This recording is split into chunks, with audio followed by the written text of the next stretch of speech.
So I'm delighted to welcome Emily Treat here today, but of course I'll start by thanking the Gleschko Samuelson Foundation and the School of Social Sciences, Humanities, and Arts.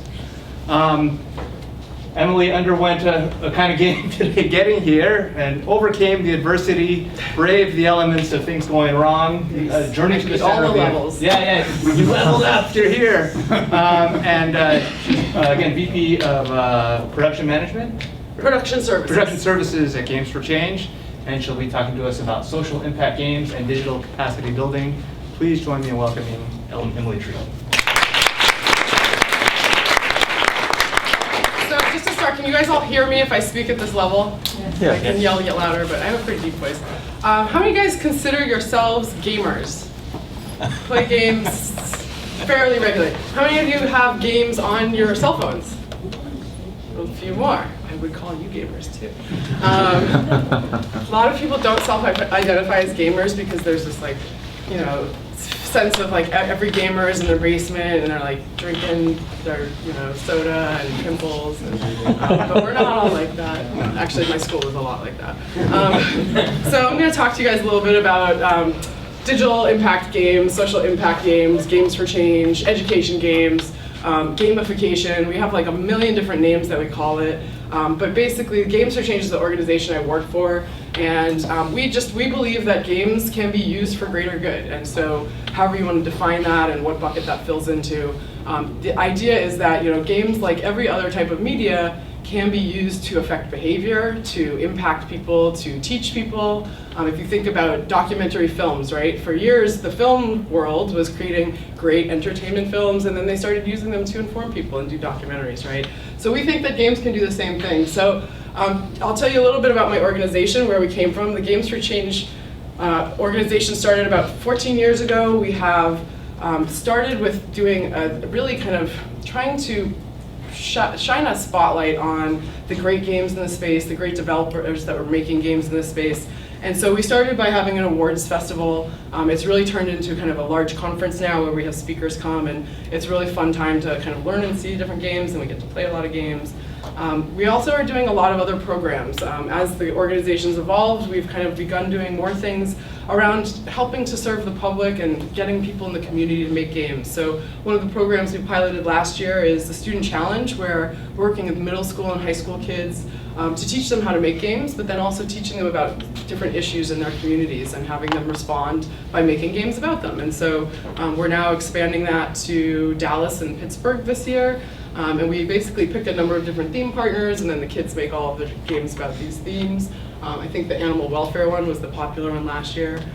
We had a lot of really funny, like, help the cat get across the road, similar to Frogger games. So we have our winners here from last year. Great looking kids. We also do outdoor arcades, so we will curate games and we'll bring them to the community, and we'll set up a little actual arcade and people can come and play the games in this space. I don't know if you guys can see the slide, so I'll read it to you, but this is where we talk about why games, right? How come games? Games are a $66 billion global industry, so there's a lot of money being spent on games. There's a lot of people paying to play games, buying hardware, doing all sorts of stuff around games. Grand Theft Auto sold $1 billion worth of licenses in the first 3 days that for their last game launch.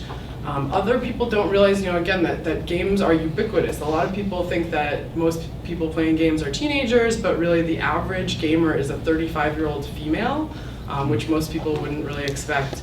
And people are playing 3 billion hours a week of games, right? So that's a lot of time on games, right? So if we can get a tiny percentage of those eyeballs to be looking at games where there's also games social impact, that would be a really effective way to kind of educate people and have fun, right? So here's a couple examples. I think you guys maybe were learning about Fold It last week or something similar. We were talking about that earlier. But there's a number of different types of things we think about when we talk about impact in games. And so not every game is going to be just an educational game with like teaching and instruction in it, right? Some of them might be intended to build a social movement and get people to kind of work together or collaborate. Other times it might be awareness raising. I don't know if you guys have played Dumb Ways to Die. If you haven't, you should download it and play it today because it's pretty fun and ridiculous. But this game was made for transportation of safety awareness. Like, what? Like, oh my gosh, it's so boring. But the game itself is silly and fun and it's ridiculous. And it's a quick little, free app that you can download. I think it was the Australian Department of Transportation that built that one. iCivics is a whole series that they created around civic engagement for kids.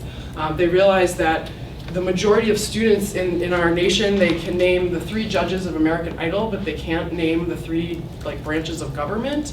So that's kind of a problem, right? So they created this whole iCivics program, and they're porting it into schools, and it's been really effective. I think hopefully, a couple more years it'll be effective in affecting our election, but we'll see. And then Remission, if you guys haven't heard of this one, this was one about addressing cancer and making sure that people who are cancer patients are adhering to their medications and their processes that they have to do. And so again, it's a game to kind of teach people about what they need to do about their cancer. And each of these examples, we have successful case studies behind these. So if you look at each of these all have evaluations that back up demonstrating that they've actually been effective. And if you're interested, I can share that with you guys. So a little bit just in terms of kind of how our organization helps this space. So we're a nonprofit organization. We kind of sit at the hub of this sector, and we essentially bring project teams together to build these types of projects, whether it's game development project or a competition for the community or a program where we're researching a different aspect of it or something like that. And so I'm going to talk a little bit about kind of how we get into game development, just with kind of this steps for you. So oftentimes we'll go into workshops. I sent a reading ahead of time. I don't know if you guys looked at it, but in the reading it talks a little bit about our 8-step methodology. And so what I'm going to do today is just talk you through a case study of a project we recently worked on, how it applies to kind of these steps and how this kind of evolves our game projects. But essentially, we realized that there isn't a publishing model in this space for creating games. If you're creating an entertainment or commercial game, there are game publishers that you send your games to, and they promote them and market them, and they get them out there. And for these types of games, education games, science games, health games, there just isn't a model for that. So we created this as a way for people to kind of think about the essential things that you need to have as part of your game project before you even spend any money on your game project, right? If you notice over here, step 6 is where we talk about gameplay and design. That means that all the steps before it come as constraints into what you can do with the design. So we'll talk a little bit about that. So we recently, Games for Change, executive produced a games portfolio under the Half the Sky movement kind of umbrella of media content. It's a transmedia project that essentially was targeting women and gender issues, women equality, women's empowerment. And so we at the end, we had some really great stats in terms of players and views, and we raised donations through the games. And so before we kind of dig into all of these little juicy details, kind of how do we get there, right, using these 8 steps? So I'm just going to use Half the Sky as a case study. If you guys have questions along the way, feel free to interrupt me, or we'll do questions at the end. So Half the Sky was really, it came out of a book. Kristof is a New York Times journalist. He writes a lot of op-ed articles about women's equality and gender equality around the globe. And so he took a number of these kind of findings in his research in the field, and he wrote this really lovely book called Half the Sky. And if you've ever read it, it's really depressing. Like, that's pretty much the only way I could say it. It's kind of like, here are all the things that are wrong with the world and all the ways that women are oppressed.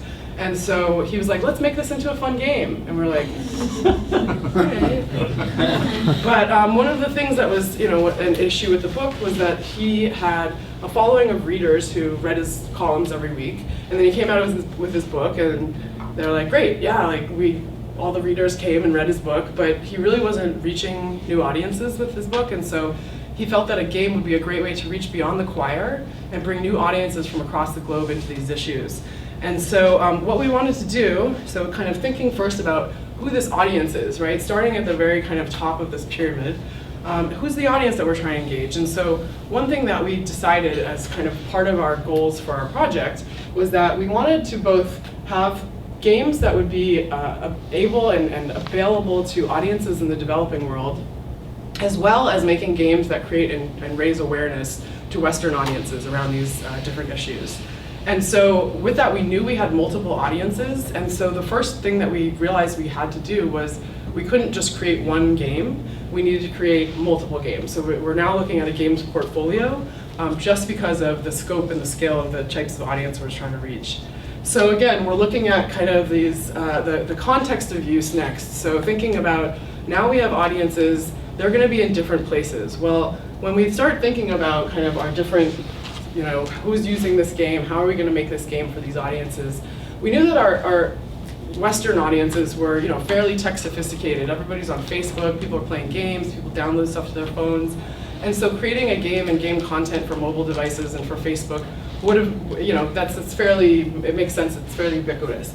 But then we started looking at some of our audiences in India and Kenya and these other places where digital technology is not necessarily available, or they don't have data plans, so the Wi-Fi access is not something that you can reliably count on. And so again, the technology, we had to make some different decisions about how this technology and how the platforms would be affected based on these audiences we were trying to reach, and I'll talk about that when we kind of get into platform next. So we, when we talk about impact, again, we're not a commercial games organization. We're not just trying to make fun games, we're trying to make fun games that have some kind of impact, right? And so if you're claiming, this is a great game, it's really fun, and it teaches people English, you kind of have to prove that, right? You have to demonstrate impact. So when we're talking about our games projects with our organizations, we always try to encourage them to think about what's the impact you're trying to make before they even get into thinking about the platform, the technology, and the design. Because depending on what they're trying to do, it might completely offshoot the technology. We decided we wanted to make mobile games, being like, oh yeah, we'll make mobile games, everyone has mobile phones. Well, when we started looking at the mobile devices that were being used in the developing world, they're using old Nokia phones that have buttons that you push. So designing games for those, you have to design Java games. It's totally different technology. It's really limited. You can't embed sound. So all of a sudden, things that we were thinking like, oh yeah, that would just be a voiceover, now we can't do it, right? So now we have to rethink the design. So when we're thinking about impact, again, we had a portfolio of games. We know we want to reach these different audiences. How do we want to reach these different audiences? And so when we talk about impact, we kind of often think about this pyramid of touch, right? You're not going to necessarily just affect every single person in the same exact way. So at a base level, we wanted our games to be raising awareness, right? Basic, simple. Then above that, we wanted people who were becoming aware to make donations towards organizations that were helping these causes and dealing with these issues in the field. We also wanted people to get involved in the community, right? Take action, sign up for something in your community, get involved with an organization. And then at the very, very top, behavior change, right? Which is the hardest to do in this space. And so knowing that we were kind of trying to reach these different tiers of behavior change and donations, how do we kind of map this content? So you probably can't see all the details here, but essentially every single one of these boxes is a different kind of piece of content in our game, and it actually is a whole different episode and storyline that deals with something, a unique aspect of kind of these women's lives. So some of them are empowerment, some of them are health related, but the idea was we started mapping this out, and like I said, the book is very depressing. And so what we realized was that even as we're mapping it out and trying to kind of make sense of all of this, we still had to insert elements of fun into the game because there were so many things that were just really heavy. We actually decided there were some elements that just weren't appropriate for games. So things like genital mutilation, we didn't feel like it was appropriate for our game, and so we actually didn't touch on that topic. But things like sexual trafficking and AIDS and fistula and all these really complex things, we wove in, and then we used this as kind of a map to do balancing exercises. So if we knew we had two things that were fairly rough or complex or tough or just hard to digest, that we would balance it with a kind of a fun activity or something light. If you think about theater, right, the way they balance drama and comedy, right, you have elements of laughter in between these moments of drama. And so we were very intentional about trying to get that into our balance of our game. We then took tons and tons of content and stories from the book. So we actually mapped an issue from the book of, character with the scenario, with the location, with the people involved, with the turf, et cetera. And we started mapping all of these out to actually create a space for our characters in this game. So then we start talking about platform, right? So we're thinking about impact, we're thinking about how we can have impact across these different audiences. Again, thinking about platform, we knew that we had to have multiple different platforms. So we decided on, sorry, I keep looking here and it's not caught up with me. We decided on a Facebook game to start our first game for our Western audiences, and this was really intended to touch on all the different issues, raise awareness to kind of what was going on, and then the idea was, as people are playing, they're kind of raising their, what we call our donation meter, and as they get to the top of their donation meter, they're actually unlocking sponsored donations. In this case, Johnson & Johnson sponsored surgeries for women in the field. So as people are playing, they're unlocking free donations. They get to travel around. It's kind of like a Farmville type game where you're going into locations, you're interacting with characters, there's episodic issues, you have to get the right tools and solve the issues to kind of proceed through. But we were very intentional about using this Facebook platform for our audiences because we knew that it had social features embedded in it, so we didn't have to build those in ourselves. And that also the social features enabled that conversation around these issues to really amplify beyond the game, right? So the conversations happening between the players could evolve into conversations on Facebook, and the whole idea behind this particular game is really to get people aware of things, right? So we want that conversation. The other thing that we wanted to make use of is Facebook has a really kind of well built-in monetization engine, right? They want you to spend your money on Facebook so they can take a percentage of it and they can sell ads and it's like all their whole thing. But the idea is that in games, people buy things to upgrade their gameplay, right? I'm gonna go to the next level, so I'm gonna buy this tool and it's gonna get me access to the next thing. Or I'm gonna, in the case of Farmville, I'm gonna buy this thing so I don't have to keep playing and it's gonna get me to the next level so I don't have to play the game. Pay to not play in that case. So what we did with this model is we took this sense of you can buy things in the game, but instead of those just going to money in our pockets, all of those became donations that we then redistributed back out to the partners on our project. And so people, as they're learning about these different issues, then have opportunities to help the organizations in the real world that are working on these issues. We then worked on a series of 3 mobile phone games, and again, these are the feature phones that you can't touch the screen on. That's a good way of explaining it. And these are fairly tiny games. They're about 200 kilobytes each, which is like the size of an email. But they're fully functional, they're animated. This game, Worm Attack, is like a tower defense game. You're putting intestinal pills in the side of the intestines and killing all the intestinal worms. Family choices about girls' role in the family and really encouraging young women to pursue school instead of early marriage and early birth or childbirth. And then 9 Minutes is a pregnancy health game that we made. It's essentially like an icon juggling game, but the reason this one's actually been really successful and we did an impact evaluation on it is it's mostly visual based. So people are learning kind of the do's and don'ts of pregnancy, but without any text. So it's really great for audiences in the developing world who don't have any literacy, which is a big portion of our audience. So then we talk about financials, right? How do we pay for games like this? The Facebook game that we built was about a $600,000 budget, and then we spent almost equivalent of that on marketing and promoting it. The 3 mobile phone games you saw, I think all 3 of them were built for about $150,000 altogether. And generally when we talk about games, you're talking about budgets in the $250,000 range. We're a nonprofit, we don't have any money, so where does it come from? So in this case, we had a network of partners and funders who came in on this. We started with a small amount of funding from the Ford Foundation, and it was that little nugget that we were able to then tease to get the attention of all these other funders.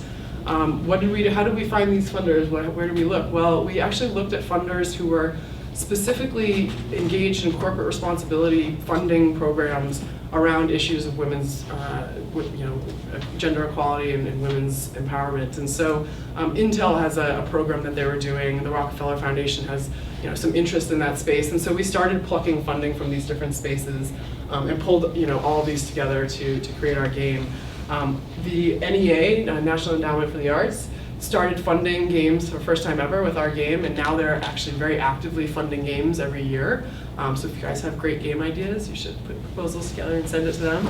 And I think because we were touching on a lot of issues with the United Nations Foundation is covering, and the Sustainable Development Goals covers a lot of gender equality issues, they were also big fans of the project, and so they came on as supporters.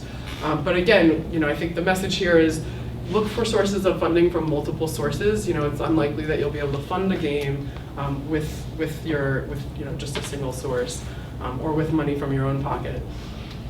So now we kind of have all of this background in place, and we know kind of what we need to do with our technology, and we know what we want to try to achieve with our impact. But now it's time to start thinking about gameplay, and how do we really understand, how do we marry good, fun game with all this information we're trying to convey, and then how do we know it's fun, right? So we started with our character development. The games, through the whole portfolio, were all very heavily based on characters and the characters within and their stories. And so we started with art visuals to kind of look at what could be done and how we wanted to represent these different characters. And we actually there's an organization in Harlem.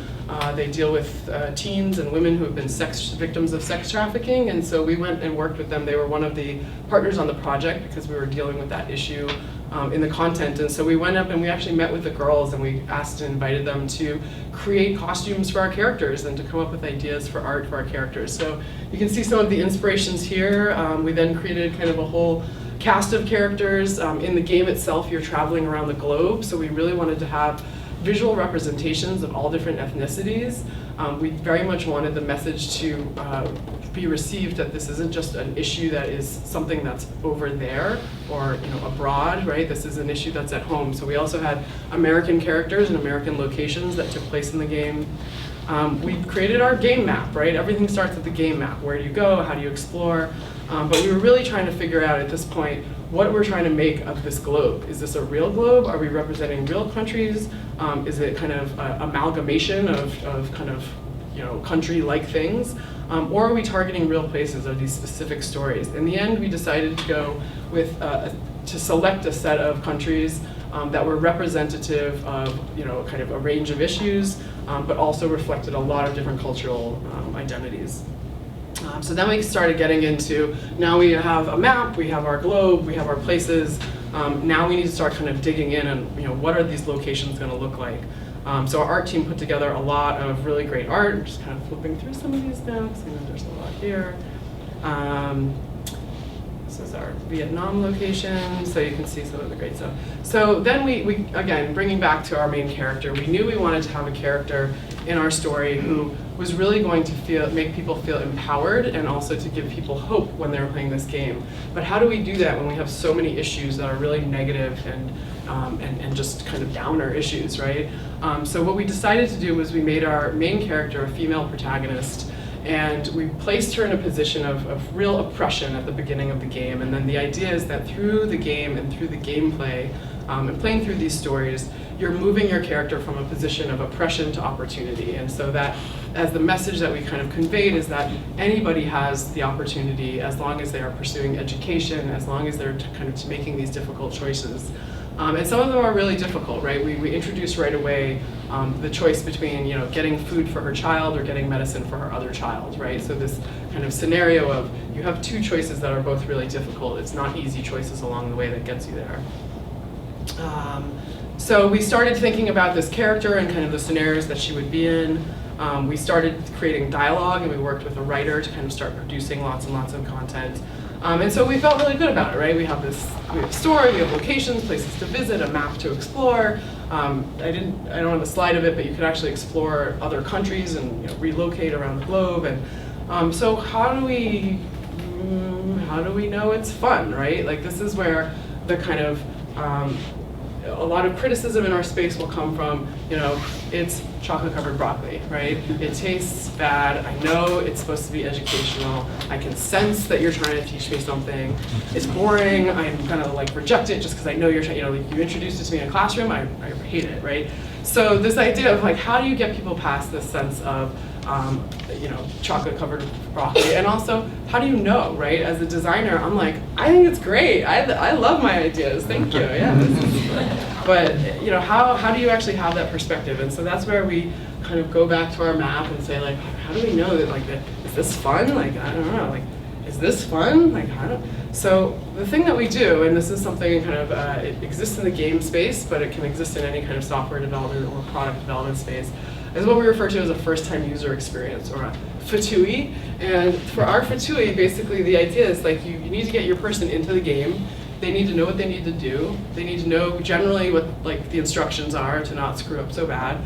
Or if they do, they need to have reinforced information on why they screwed up and what to do.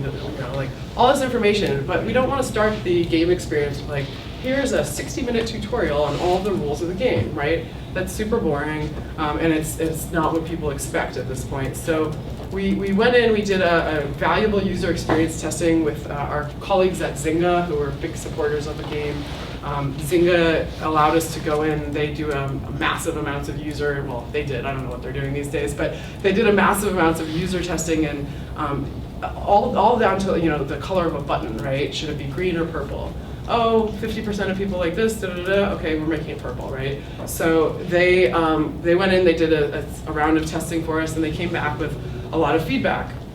So we tested, so we have kind of this part of our game experience, then we have a mini game, we tested that, and then we have like this free thing, and is that fun, do we like that, and people unlock gifts, but like how do we actually know if they're enjoying it? So that's where we actually went in and did like a lot of analytics.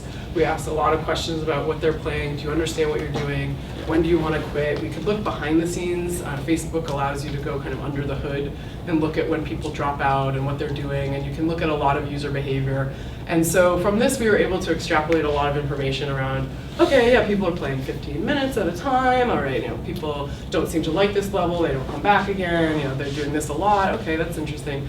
But where we actually got really incredibly valuable feedback was through doing a beta test. And so we essentially took our game and we rolled it out into the world, and we invited people to come back and critique us and give us feedback. And one of the things that came back almost immediately was people thought that the game, because it was around women's empowerment, was inherently then putting down men, and that it was a negative message about men and that men are evil.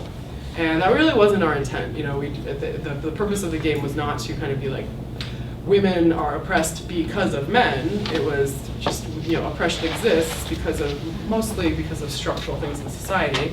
And so, we went back and we revised a lot of our texts, a lot of the content in the game, to make sure that it was especially targeted towards being supportive of men, representing the men in the storylines as supportive characters of their female counterparts. Right, reflecting and demonstrating that men can be helpful in this scenario, and that they can be partners in this, that they're part of the solution. And so, this idea of bringing, all of this together into gameplay, it wasn't so simple, right? We had to do lots of testing. We had to go back and make changes.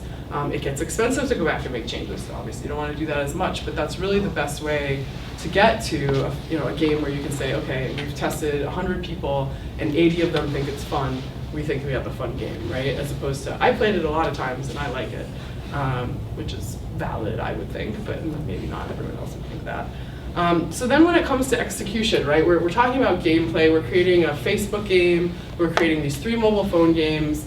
How do we make this happen? And so, again, we're a nonprofit organization. We don't have engineers on site, we're not coding games ourselves. We sit amongst a network of game developers that we support and we engage in our community. And so we tapped into some of the best ones and we invited them to come in and work with us on this. So you can see here, this is kind of the range of partners that were all involved in this project. It's a huge long list. Let's see, up in the middle here in the production, so Show of Force, they were a film company that kind of helped executive produce the film portions of this project as part of the transmedia side. But Freema Studios was the game developer that helped us, and they built the Facebook game for us. They had a lot of experience designing Facebook games. They do a lot of development for Electronic Arts and Zynga for all of their kind of branded titles. And so we knew that they would be great to work with. We they're up in Montreal, we went and met with them. We brought them into work on the project. They said, we want to charge you $1 million for this. We said, we don't have that much. And so we were able to work with them, and actually what was really nice about the partnership with them is in Canada they have a lot of tax breaks, so they were able to work off some of the, offset some of the costing for the game against the tax breaks, so we were able to get a little bit of break there. On the mobile phone games that we built, we worked with developers in India to create the designs of the games and to build the games.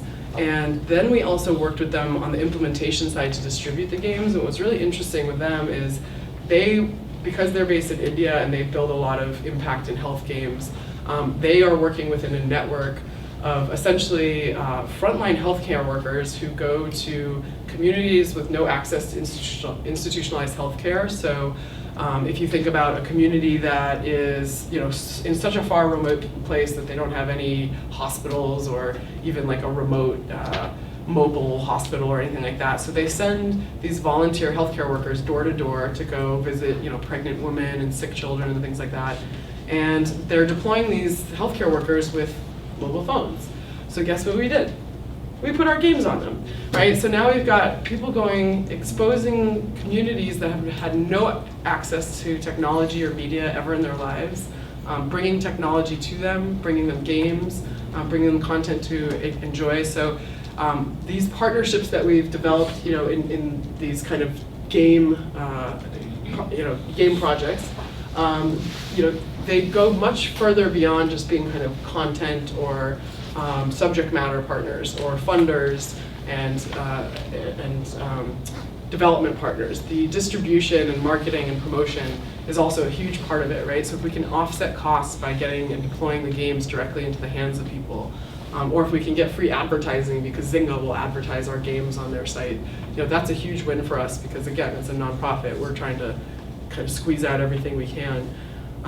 So just jumping along a little bit again, so getting back to kind of our kind of full circle, and then we can jump back into any of the details of these, but getting to this last step assessment, when we talk about impact, this third step, and assessment, they kind of go hand in hand. But the idea is, in the beginning we're talking about what are our goals for this game, right? After someone plays a game, they will do blank. But when we talk about assessment, it's how do you measure that, right? When the players are going to demonstrate that they have learned this thing, when the players are going to demonstrate they're aware of something, when the player's going to demonstrate a change of behavior or an attitudinal change, how do you know, right? How does that come out? So again, there's a lot of data you can embed into the game itself to extract and be able to understand player behaviors. But that might just tell you what players are doing while they're experiencing it, right? That might just tell them a little bit about, well, they tried this, they tried a trial and error here and poked around here, and that's interesting, but it doesn't necessarily tell you if your game is effective. And so what we recommend, and again, not every organization or individual can do this, but if you can do some kind of formal assessment where you're actually having people play your game and doing an evaluation several weeks or months later, having people continually engage with your game over time so that you can then test and see and get feedback. We were able to do CAP studies, knowledge, attitude, and behavior. Yeah. Knowledge, attitude, and preferences. That's what it is, CAP studies, so KAP. And so the idea is that you're testing against your game, and hopefully have the ability to make some changes to your game if there's something that comes out of that testing that's really wrong, right?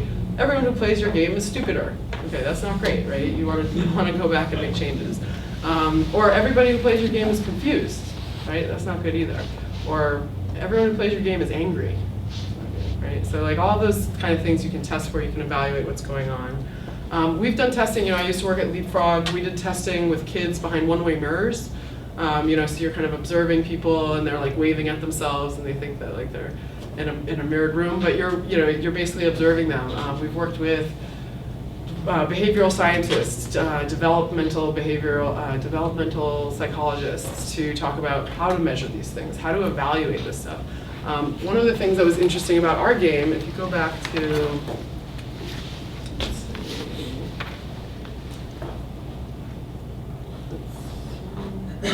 yeah, if you go, this was kind of our tracking indicators for our project, and you'll see this was one section. If you can imagine, there's probably like 10 other sections like this.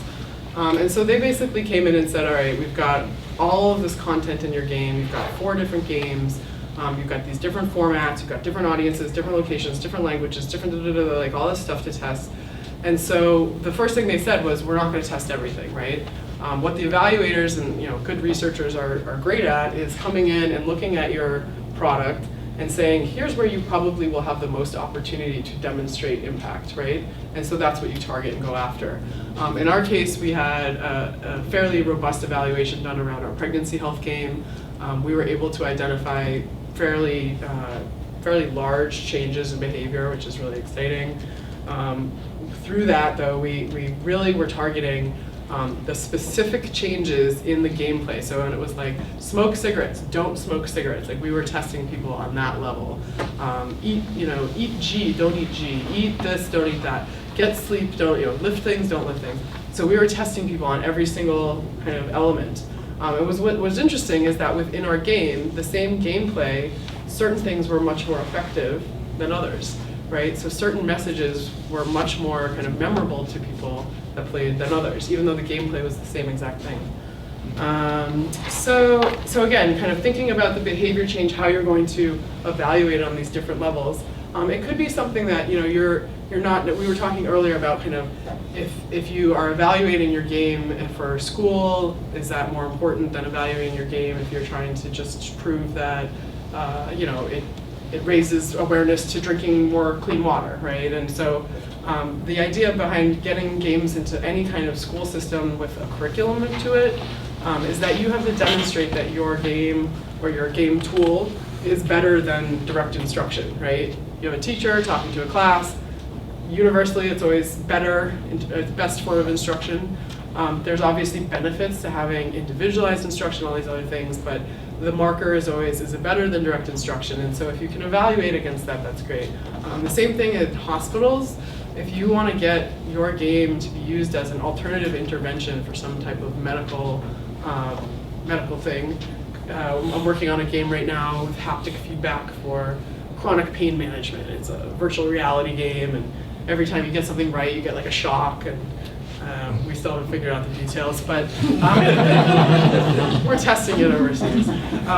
But the idea is, this knowing what you're trying to test and go after as you're designing it, you can continually ask, is this the right design? Is this the design answering what we need to do?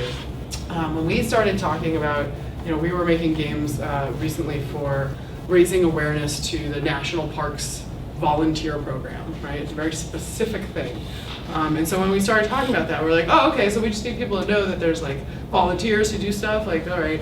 But what their thing, they were very specific. They wanted people to understand that there were different channels and different entryways into volunteering for the parks, not just being active in outdoors and nature. That you can be a volunteer if you're a blacksmith and you can go get a job, as a reenactor at one of the historical places, or you can get a job as an actor at any of the historical reenactments. And so they really, their emphasis on what they were raising awareness to was very particular, and it wasn't something that we would necessarily be able to find. So that's where, again, we would work with our partners, we'd work with the team to kind of come up with this, what is the most important impact, and then how do we measure it. So again, these are a little bit blurred, but I just grabbed some screenshots, our indicator index for one of our games. So then, kind of circling back to how do we get to this. So when we were measuring our impact for the Facebook game, we wanted to be able to produce some numbers to share with our community, and to, we're a nonprofit, we like to be transparent. And so these are not, I don't think these are totally up to date, but they were as of last year at some point. So we had over 2.7 million players of this game, which is really huge. For a social impact game, we don't usually see those the numbers quite so high. A lot of that was because of the Zynga cross promotion. We were recipients of getting our ad banners kind of put into the Zynga banners, and we saw huge numbers coming to download. You also see up here in terms of, we raised donations through the game, surgeries and books donated. We also had donations that people could make just if they're interested or wanted to. So we gave opportunities. It wasn't required. It wasn't to advance through gameplay, but If people came across an issue that they're interested in, they could get involved and donate. And so you can see we were able to raise quite a bit of money through this game. And then all of that money was then pushed back into nonprofits and organizations working in this space. We had information about our players, right? How long they were playing. We had tons of demographic information because Facebook has a lot of that embedded, so we could see where people were playing, what languages they're speaking, ages, all sorts of stuff. I don't think I included that slide on here. But the idea is, with a single game, a single concept, you can have incredible impact. And digital games is a space that allows you to create content and then put it into the world, and it exists forever. We just recently closed down our Facebook game. It was a sad day for all of us, but we basically decided we didn't want to maintain it. It costs money to maintain things on Facebook. You have to keep rebuilding and updating things to keep up with their API. And so 3 years down the road, we decided it was time to close the game.